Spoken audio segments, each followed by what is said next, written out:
बड़ी अहम स्टेटमेंट दे रहे हैं जुबैर साहब, अच्छा कि आपने मौजूद छेड़ दिया, बड़ी अहम स्टेटमेंट आप दे रहे हैं। आप ये जो बयानिया है कि पाकिस्तान डिफ़ॉल्ट करने वाला है, जो पीडीएम की सरकार ने हमें समझाया, बार बार समझाया, आप इससे डिसएग्री करते हैं? आप कहते हैं ये गलत बयानी थी? थी और उसका बड़ा सिंपल सा है, कोई इतनी रॉकेट साइंस नहीं है, ये कोई फाइनेंस ना समझने वाला भी समझ सकता है इसको। देखिए डिफॉल्ट किसको कहते हैं? जो आपने डॉलर्स की पेमेंट करनी है बाहर, उसमें अगर आप ना कर सकें तो वो date can result in default, और वो डिपेंड करता है कि आपके फॉरेन एक्सचेंज रिजर्व्स कितने हैं। अप्रैल 2022 में जितने पीटीआई के फॉरेन एक्सचेंज रिजर्व थे जहां वो छोड़ के गए थे, उस लेवल तक आज तक नहीं पहुंचे, तो उस वक्त ज्यादा थे, उसके बाद मुसलसल कम हुए हैं। आज भी कोई $8 बिलियन है, और एक वक्त था जब इसाक डार साहब थे $3 बिलियन से भी कम आ गए थे। दूसरा उसका इंडिकेटर एक ये होता है कि आपका एक्सचेंज रेट कितना स्टेबल रहा है। सो अगर आप अगस्त 2021 से लेके जब तक वो हुआ था वोट ऑफ नो कॉन्फिडेंस वो देखें तो मिड 170s में इंटरबैंक रेट स्टेबल था। उसके बाद आपने भी देखा कि 340 तक भी पहुंच गया, और वो भी 340 भी ऐसे कि लोगों के लिए इतनी मजबूरी होती थी कि वहां लिखा होता था मनी चेंजर के पास 310, और लोगों को कहा जाता था मैं आपको 335 का दिला दूंगा। और वो रुक ही नहीं रहा था प्रोसेस। तो डिफॉल्ट का दूसरी बात है जो सबसे अहम बात है, अगर वो मान भी लिया जाए कि पीडीएम की हुकूमत जब आई थी तो डिफॉल्ट होने वाला था क्योंकि आईएमएफ के साथ झगड़ा हो गया था, तो मिफ्ता इस्माइल जब फाइनेंस मिनिस्टर थे तो अगस्त 2022 में स्टाफ लेवल एग्रीमेंट हो गया था आईएमएफ के साथ। 29 अगस्त को 2022 को बोर्ड ने अप्रूव कर दिया था, 5 सितंबर को आपको पैसे भी मिल गए थे। तो फिर कौन सा डिफॉल्ट होना था? हाँ, उसके बाद जब इसाक डार साहब आए हैं, और आपको भी याद होगा उनके बयानात जो थे कि they can go back and I don't care a damn, we will give them befitting reply. I remember जियो की स्क्रीन पे उन्होंने ऑनर क्या स्टेटमेंट दी थी शाहजेब के साथ, I remember it। जी सो वो सारा फंस गया था। और फिर उन्होंने स्टेटमेंट ये भी दी शाहजेब खानजादा को इंटरव्यू में कि हम इसका अल्टरनेट हम अपने दोस्त ममालिक से ले आएंगे। एंड शाहजेब ने पूछा कि कितने अरसे में? उन्होंने कहा in next 2 weeks Saudi Arabia will give. अगले 9 महीने सऊदी अरेबिया ने नहीं दिया था, बिकॉज सऊदी अरेबिया ने भी शर्त लगाई हुई थी कि जब ये जो आपका झगड़ा शुरू हो गया आईएमएफ के साथ, उस वक्त जो झगड़ा शुरू हुआ था उससे पहले झगड़ा नहीं था।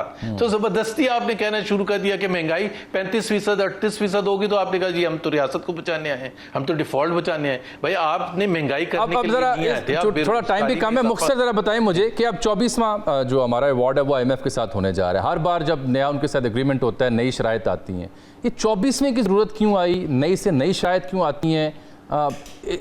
इसको भुगतेगा कौन? एक तो ये 24वां देखे ना, 24वां है, ये वर्ल्ड रिकॉर्ड है। किसी मुल्क को भी 24 दफा आईएमएफ के पास जाना नहीं पड़ा। उसकी वजह और समझ जो सबको आनी चाहिए वो ये है कि एक तरफ से आपको डॉलर चाहिए होते हैं, जिस तरह इस वक्त हमें डॉलर चाहिए ताकि हम फॉरेन ऑब्लिगेशंस जो हमने डॉलर में पेमेंट करनी है वो हम अपना पूरा कर सकें, और उसकी वजह से फिर हम दूसरे जराए से डॉलर्स रेज कर सकें। एक तो रीजन ये है, लेकिन उसके बदले में जो आईएमएफ कहता है कि जी आप अपनी इकोनॉमी को फिक्स करें, जिसने आपको यहां लाके खड़ा कर दिया है, या यहां लाके आपको इतने मुसीबत में डाल दिया है, आप वही बातें सुनेंगे आज जो आप 2 साल पहले भी सुन रहे थे, आप 4 साल पहले भी सुन रहे थे, 20 साल पहले भी सुन रहे थे कि जी आपके जो स्टेट इंस्टीट्यूशंस है वो बड़ी बदहाली का शिकार हैं, उनको आप प्राइवेटाइज करें या रिस्ट्रक्चर करें। आपने सुना होगा कि ये जो टैक्स नेट में जो सेक्टर्स नहीं है उनको टैक्स नेट में लेके आए, मिसाल के तौर पर एग्रीकल्चर है, ट्रेडर्स हैं एंड सो ऑन। ये आपने 20 साल 25 साल से, ये 30 साल से ये कहानी सुन रहे हैं। एनर्जी सेक्टर को आप रिफॉर्म करें, तो क्यों आज फिर वही क्यों नहीं बातें हो रही? क्यों हो रही हैं वही बातें? इसका मतलब ये है कि हम पैसे लेते हैं और फिर हम वो चीजें जो करनी होती हैं वो नहीं करते हैं, और उसका खमियाजा जो है ना जामी, वो मैं और आप या एलीट नहीं, हमारे ऊपर बोझ पड़ता है उन मासेस पर जो आज 11 करोड़ गुर्बत की लकीर से नीचे हैं। बिल्कुल ठीक कह रहे हैं, बिल्कुल आप ठीक कह रहे हैं। ये नोहा है पाकिस्तान की इकॉनमी का, और हम भुगतेंगे अभी दोबारा भी, क्योंकि कोई ऐसा एजेंडा वाज़े नज़र नहीं आ रहा जिससे कोई इंस्टेंट रिलीफ हमें मिले। We have to go through it. अच्छा सर, ये इसके साथ जोनल लू की जो पेशी है, जो पीटीआई का अपना बयानी है, साइफर की कहानी हो या इंटरफेरेंस की बात हो या फिर इंतखाबात के ऊपर उनके सवाल हो, वो हेयरिंग बड़ी डिस्कस हो रही है। उसमें एक जोनल लू ने कमाल ये किया है कि हर जो पार्टी है पाकिस्तान की, उसको कुछ ना कुछ दे दिया अपने कंटेंट से। And I think that's how a successful ambassador should be, कि सबको कुछ ना कुछ दे दिया। बट उसमें कुछ पाकिस्तान के जो दीगर ममालिक से ताल्लुकात हैं उस पर स्टेटमेंट्स बड़ी अहम है, बिलखुसूस Iran. Don't you think so? It's very alarming. और उसके ऊपर अभी तक कोई ऑफिशियल स्टेटमेंट नहीं आई। आई थिंक जो सबसे मेरे नज़दीक जो की पॉइंट है, देखे ना, साइफर पर तो डोनाल्ड डून ने वही पोजीशन लेनी थी जो आज से 2 साल पहले थी कि जी अमेरिका इंटरफेरेंस नहीं या रजीम चेंज में इन्वॉल्व नहीं था।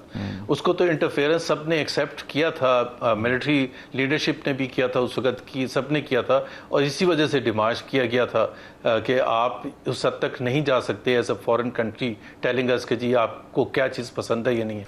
लेकिन इस दफ़ा जो उन्होंने बयान दिया है और पब्लिक बयान दिया है, एंड आई एम शॉक्ड कि अभी तक हमारे फॉरेन ऑफिस ने या किसी भी हुकूमती ज़राए ने उसको रिबट नहीं किया। वो उन्होंने कहा है कि हमने we have warned Pakistan Iran के साथ ताल्लुकात के हवाले से, ईरान गैस पाइपलाइन के हवाले से, कि if they get into bed with Iran तो हम उसको पसंद नहीं करेंगे, वार्निंग दी है। सो मेरा ख्याल है इसको तो डोनाल्ड ट्रम्प पहले कोई इतना पसंदीदा शख्स नहीं है पाकिस्तान में, तो इसके बाद तो मेरा ख्याल है उनको काफ़ी झाड़ पिलानी चाहिए, कम से कम अमेरिकन एम्बेसडर को बुला के पाकिस्तान को इतराज़ तो करना चाहिए। Very true. अच्छा सर, ये जाते जाते मैं उस पर भी बात करूंगा बाद में, जाते जाते ये मुझे बताएं आपको कैसे एक सहाफ़ी याद करे साबिक रहनुमा पाकिस्तान मुस्लिम लीग नून, आज़ाद सियासतदान मोहम्मद ज़ुबैर साहब, या एक नई सियासी जमात के बानी मोहम्मद ज़ुबैर साहब? नहीं, बानी तो मैं कभी भी नहीं बनूंगा। अच्छा। मुझे इतनी अपने ऊपर कोई गलतफहमी नहीं है। फिर मैं पॉलिटिकल पार्टी बनाऊंगा, लोग पीछे आगे खड़े हो जाएंगे। एक पीरियड होता है जिस तरह शाहिद खाकन अब्बासी कभी कुछ अरसे से, आपको पता है उनका पॉइंट ऑफ व्यू रहा है कि एक ख़ास तौर पर आपको अपनी पॉलिटिकल पार्टी जिसके साथ आपने सब उम्मीदें लगाई होती हैं और आप समझते हैं कि आप इस पॉलिटिकल पार्टी में फॉर द राइट रीजंस हैं, अगर वो पॉलिटिकल पार्टी वो राइट रीजंस जो सबसे बड़ा बयानिया था वोट को इज़्ज़त दो, वो ख़त्म करके किसी डब्बे में बंद करके लॉक कर दे, तो थोड़ा सा इशू तो होगा ना कि, और फिर वो 16 महीने की परफॉर्मेंस इतनी, अगर अब्बासी साहब और मिफ्ता साहब और मुस्तफा साहब नई सियासी जमात बनाते हैं, ज़ुबैर साहब उनके साथ होंगे या नहीं? Mukhtar I will see to it कि वो अगर बनाते हैं तो देखें, तीनों पॉलिटिकल पार्टीज जो मेजर हैं उनमें सब में कॉन्ट्रडिक्शंस तो बहुत हैं, और कोई भी पॉलिटिकल पार्टी ये अभी आज खड़े होके ऑन अ हाई नहीं कर। चलें, गुड लक सर। आपसे एक तफसीली मुकालमा उधार रहा, इंशाल्लाह आपसे जल्द तफसीली मुकालमा मजीद भी होगा, क्योंकि सोल्यूशन के ऊपर मैंने बात करनी थी कि पॉलिटिकल जो क्याओस है, पोलराइजेशन, उसका सोल्यूशन क्या हो सकता है। इंशाल्लाह नेक्स्ट टाइम।